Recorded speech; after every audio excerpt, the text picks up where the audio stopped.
मंत्री नितिन गडकरी के जनसंपर्क कार्यक्रमों में जनता से सीधे संवाद पर विशेष जोर दिया जाता है। इन कार्यक्रमों के दौरान वे विभिन्न मुद्दों पर बात करते हैं और नागरिकों की समस्याएं सुनते हैं। उदाहरण के तौर पर नागपुर में आयोजित कार्यक्रम में उन्होंने नागरिकों की भूमि और संपत्ति से जुड़ी शिकायतें सुनी और अधिकारियों को उनके त्वरित समाधान के निर्देश दिए। इन कार्यक्रमों के अंतर्गत विकसित भारत संकल्प यात्रा जैसे अभियानों के माध्यम से सरकार की योजनाएं जनसामान्य तक पहुंचाई जाती है। इसमें चित्ररथों द्वारा योजनाओं का प्रचार प्रसार किया जाता है और लाभार्थियों से सीधे बातचीत की जाती है। गडकरी जी स्वच्छता, पर्यावरण संरक्षण और स्वास्थ्य जैसे विषयों पर भी बल देते हैं। केंद्रीय सड़क परिवहन एवं राजमार्ग मंत्री नितिन गडकरी के जनसंपर्क कार्यक्रम में नागपुर ही नहीं बल्कि अन्य शहरों से भी नागरिक भाग लेते हैं। कोई नए प्रयोगों की प्रस्तुति देता है तो कोई कृषि, आईटी आदि क्षेत्र की प्रगति के लिए नई नई कल्पनाएं गडकरी के समक्ष रखता है। इस समय नितिन गडकरी प्रत्येक व्यक्ति से संवाद करते हैं और विभिन्न क्षेत्र के लोग अपनी समस्याएं, कठिनाइयां और मांगे सीधे गडकरी के समक्ष रखते हैं। ऐसे ही कई नागरिकों की कठिनाइयां और समस्याएं जानते हैं। मी गडकरी साहेबाला निवेदन दिलं, गजर प्रकल्प जमीन अक्षता करण्यात आली। ठीक आहे, त्यासाठी 26 जूनला 2024ला ऑर्डर झाला मॅन कोर्टातून। 12% पैसे अजूनपर्यंत यांनी अंमलबजावणी केलेली नाहीये। याबद्दल त्यांना मी टाइम मागितला, टोकन नंबर 11 आहे। झाल्याबद्दल त्यांनी सांगितले नाही, सही केली का मी कलेक्टर सेक्शन बोलतोय आणि कलेक्टरला निवेदन दिल्यानंतर मी अजूनपर्यंत कारवाई झाली नाही। यांनी म्हटलं आहे का या प्रकारचं तुमचं असलं तुम्ही मग जमीन घेतली तर घेतली, पण कास्तकाराला विचारायला पाहिजे ना। मी राष्ट्रीय शेतकरी संघटनेचा अध्यक्ष आहे। गडकरी साहेबांनी सांगितलं मी तुमचं निवेदन स्वीकारलं, मी कलेक्टरशी बोलतो आणि त्यांनी माझ्या पत्रावर फाईल प्रारूप केली, निवेदन स्वीकारलं।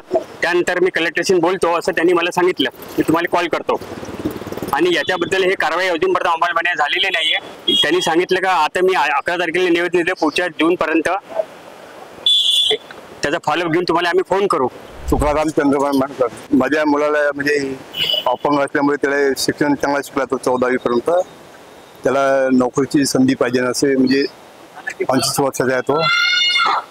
त्याला ड्युटी मिळण्याबाबत आमचे चालू आहे बा, त्याची इंटरेस्ट आहे। पण तसं काही असं सांगत नाही। आता मग अर्ज पहिली वेळ आहे की नाही, अर्ज दिला पुन्हा येऊन भेटता येते की पुन्हा नाही। आम्ही विदर्भ कोकण ग्रामीण बँकेत वयाच्या 20 वर्षापासून 38 वर्ष सेवा दिलेली आहे आणि आज रोजी मी दिनांक 28 एप्रिल पासून आज दिनांक 10/11/2025 रोजी माझ्या उपोषणाचा 14वा दिवस झालेला आहे। तरी पण मला अजूनपर्यंत बँकेकडून न्याय मिळाला नाही। त्यामुळे आज आदरणीय गडकरी साहेब केंद्रीय मंत्री यांच्याकडे मी निवेदन घेऊन आलेलो होतो। साहेबांनी माझं निवेदन स्वीकारलं आणि मला न्याय देण्याचं आश्वासन दिलं। मेरा नाम फिरोज खान है और मैं दूसरी बार आया हूँ साहब के पास में। प्रॉपर्टी का मसला है, मेरा पिताजी के हाथ की ली हुई है, किसी और का कब्जा है। कोर्ट में जाने के बाद भी कोई जैसा मसले का हल वगैरह नहीं हुआ। साहब ने आश्वासन वगैरह दिए हैं कुछ ना कुछ जैसा करेंगे। अभी तक कोर्ट वगैरह में ऐसा कुछ हेयरिंग वगैरह हुए लेकिन कोई प्रपोजल निकला ही नहीं इसका अभी तक। साहब ने आश्वासन दिए थे, हम आगे देखते हैं करके। अब आप हमारे पास आए हैं, हम देखते हैं आगे क्या आश्वासन दिए साहब। मेरा नाम डॉक्टर रिया है। मेरे पापा का पिछले 5 साल से ट्रांसफ़र हो रहा है, कभी भुवनेश्वर, कभी अहमदाबाद, कभी भोपाल और अभी वो पटना में है। अभी मेरी मैरिज की बात हो रही है तो मैं चाहती हूँ कि मेरे पापा मेरे साथ रहे। और हम नितिन गडकरी के जनता दरबार में आए हैं। अब हमने सर से बात करी है और देखिए अभी क्या होता है।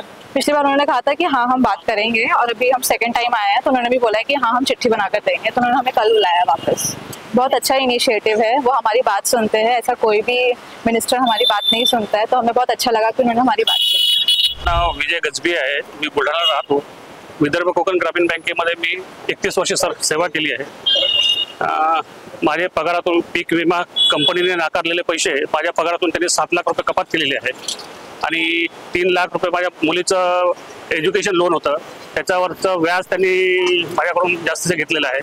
1 लाख रुपये माझ्या आईचा क्लेम जो आहे हॉस्पिटलायझेशन क्लेम तो घेतलेला आहे। आणि माझे मी वेलफेअर असोसिएशनचा मुख्य पदाधिकारी, अध्यक्ष आणि सचिव असल्यामुळे आणि वरिष्ठांकडे तक्रारी करता या रागापोटी त्यांनी माझ्यावर खूप अन्याय केलेला आहे. माझं प्रमोशन नाकारलेलं आहे, माझं टीए बिल सुद्धा नाकारलेलं आहे आणि बोगस चार्जशीट दिलेली आहे. त्यातले एक चार्जशीटमध्ये 7 लाख तर कापलेच त्यांनी. पण पुन्हा मी 30 जून 2020ला रिटायर होणार होतो.